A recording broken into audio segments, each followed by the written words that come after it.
So eto mga tol, finally meron nga tayong update sa One Punch Man. At mukhang eto na nga mga tol ang pagsisimula ng arc ni Amay Mask. Bali nagkaroon kasi ng 2 months break at ang balita July pa magkakaroon ng bagong chapter. Pero eto nga at merong bago pero napakaikli nga lang nito mga tol. Tinapos na nga talaga mga tol yung Ninja arc at pinost nga rin nila yung mga chapters sa Neo Hero arc. At para mas maintindihan nga natin, isasama rin ko nga yung mga nangyari sa Neo Hero Association arc. Ganun pa nga rin mga tol yung nangyari sa Neo Hero arc kung saan tinipon-tipon nga ang mga leaders ng Neo Hero. Ipinakilala nga mga ito sa kwento at sumali na nga rin sa Neo Hero ang ibang mga dating S-Class Hero. Bali nandiyan na nga sa Neo Hero si Second Guard, Dark Shine, Metal Bat, pati na nga rin si Child Emperor. At pati nga rin si Shiryu ni-recruit nga rin bilang leader. Pero ayun mga tol, etong si Second Guard, Metal Bat at Child Emperor nandyan lang sa Neo Hero para mag-imbestiga. At alamin nga ang tunay na pakay ng association na yan. At ang pinaka-highlight nga ng mga nangyari ipinakilala nga ang anak ni Blast na si Blue na siyang ang top leader ng Neo Hero Association. At yun dito na nga tayo mga tol sa pinakabagong chapter pero napakaikli dahil sa 6 na page nga lang ito. At nagsimula nga to mga tol kung saan nagkita nga rito si Genos at Saitama. Putol nga yung kamay dyan ni Genos mga tol at mukhang galing nga siya sa laban. Tinawag nga siya dyan ni Saitama at nalaman natin na nakipaglaban pala yung si Genos sa isang demon level monster. At although naputol nga yung kamay niya, nanahalo naman daw siya sa laban. So mukhang malakas na demon level nga mga tol ang nakalaban ni Genos. Dahil kung maalala nyo nga mga tol, tumalo na nga si Genos ng isang dragon level monster. Siguro isang machine god ang nakalaban ni Genos kaya naputulan pa nga rin siya ng kamay. At sa panel nga na to mga tol, kapansin-pansin ang lalaking ito at mukhang isa nga siya dun sa mga party ninja. At dito naman makikita natin na ang taxi driver nga na to isa nga rin sa mga ninja na yon. So basically matapos nga silang matalo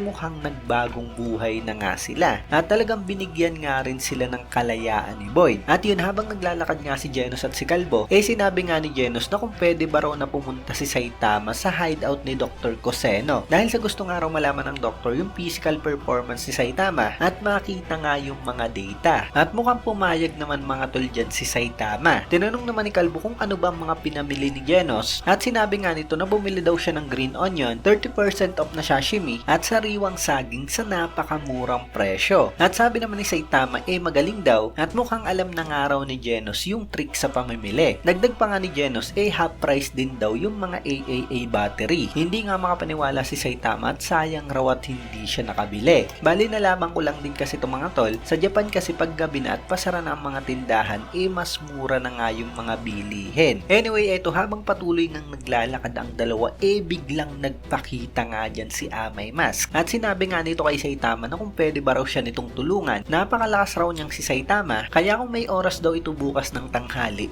bakit hindi raw sila magtsaa? At meron nga raw silang dapat pag-usapan. Pero ayun nga mga tol, mula nga dyan humarang agad si Genos at tumutol nga agad dito sa gusto ni Amay Mask. At bali ayan na nga yung mga nangyari sa chapter na to mga tol. So basically mga tol, kaya gustong makausap ni Sweet Ma si Saitama alam niya na nga talaga kung gaano kalakas ito. Kung maalala nyo sa meeting matapos matalo ni Garo tinawag nga ni Amay Mas ang lakas ni Saitama na the beauty of overwhelming power. At miniting pa nga ni Amay Mas ang mga executive ng Hero Association para sabihin ang patungkol sa perfect hero at yun nga walang iba kundi si Saitama. At bali gusto niya nga gawing role model ng mga hero ang pinakamalakas na kalbo. So alam nating maraming ang ayaw kay Saitama lalo na nga yung mga tao mismo. Kaya hindi ko nga sure kung magiging okay ba ang planong ito ni Amay Mask. Anyway, yan nga lang mga tol ang review natin ng chapter na to. Syempre kung nagustuhan nyo nga, huwag nyo sana kalimutan mag-iwan ng like dahil napakalaking tulong na yan para sa ating channel. At yun, maraming salamat sa inyong panunod at mag-iingat kayo palagi.